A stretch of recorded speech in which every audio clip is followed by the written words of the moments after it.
반지하에서 지상으로 올라오면서 곰팡이와는 영원히 안녕일 줄 알았다. 오랫동안 반지하 방에서 살았던 나는 곰팡이가 정말 싫었다. 그 거무죽죽한 비대칭의 자국과 실내 공기를 아무렇게나 침범하는 녀석의 행태는 나를 끊임없이 적개심의 날카로운 절벽으로 몰아세웠다. 특히 여자친구가 집에 놀러왔을 때 녀석의 행포는 극에 달했다. 여자친구와 재즈를 들으며 와인을 한잔 하려고 하면 꼭 녀석이 고개를 슬그머니 드는 것이었다. 아, 오빠, 저게 뭐야? 집에 곰팡이 있어? 그럴 때면 나는 왠지 주눅이 들어 기어들어가는 목소리로 대답하곤 했다. 약처리에도 늘 그러네. 그런 대화가 오가면 감미롭게만 느껴졌던 분위기는 어느새 색이 바래져 아무런 감흥도 내지 못했다. 그리고 이어지는 어색한 시간. 그걸로 그날의 분위기는 끝이다. 그래서 나는 악착같이 돈을 모아 1.5층에 있는 원룸으로 이사를 했다. 엄마도 친구들도 그럴듯해 보이는 인테리어와 앙증맞은 가구가 구비된 풀옵션 원룸을 만족스러워했다. 그래 아들 그동안 고생했다. 엄마가 미안하다 도와주지도 못하고. 아빠가 돌아가신 지 1년도 안 돼 날건달 같은 놈한테 시집간 엄마가 그래도 자식이라고 찾아와서는 해준 말이었다. 지금은 또 다른 놈한테 시집가셨다. 나름 능력 있으시다. 진작 이사 오지. 그 곰팡이 냄새 나는 집에서 오래도 살았다. 예전에 내가 좋아했던 여자를 먼저 낚아챘던 친구놈이다. 그때는 좀 서먹했지만 내가 친구를 잘 못 사귀는지라 여전히 하나뿐인 친구다. 이사하고 나서 한 달 정도는 새로운 보금자리가 정말 마음에 들었다.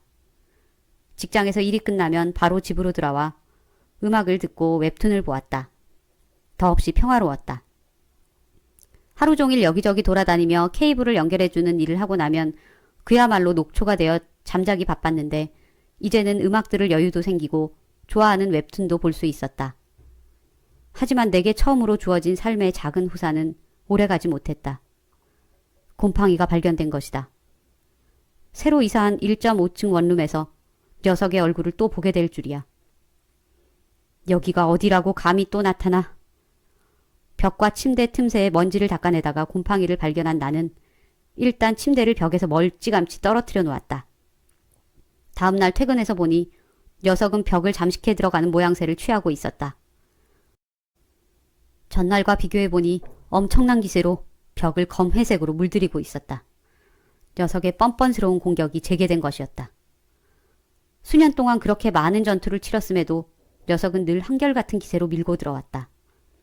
나는 바로 녀석을 퇴치할 약품들을 처박아 놓았던 가방에서 꺼내들었다. 그리고 건물주에게 전화를 했다. 아, 곰팡이요. 지금은 힘들고 봄이 오면 도배 한번 새로 합시다. 건물주의 대리인이란 사람이 늘 있는 일이라는 듯 심드렁하게 대답했다. 곰팡이가 점령하고 있는데 천하태평이라니. 본인의 집이라면 그럴 수 있을까? 하긴 이런 질문도 이제는 지쳤다. 건물 소유자나 그 대리인들은 전혀 감정이입이 안 되는 인간들이기 때문이다.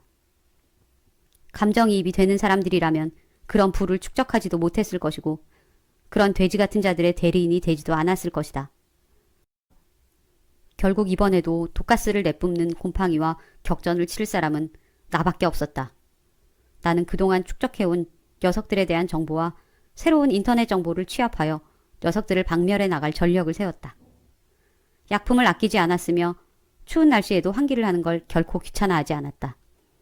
심지어는 보안상의 위험이 있음에도 불구하고 출근할 때 창문을 열어놓는 극단의 전략까지 구사했다. 그러나 이런 노력을 비웃기라도 하듯 녀석은 하루가 다르게 번창했다. 아마 녀석도 나처럼 그간 여러 정보와 훈련을 거쳐온 것임에 틀림없다. 그러지 않고서야 어떻게 일주일 만에 한 벽면을 모두 점령할 수 있느냐 말이다. 나는 분하고 원통했다. 분명히 녀석에게서 탈출했다고 생각했는데 이렇게 다시 집을 빼앗긴다고 생각하니 분통이 터졌다. 도저히 안 되겠어.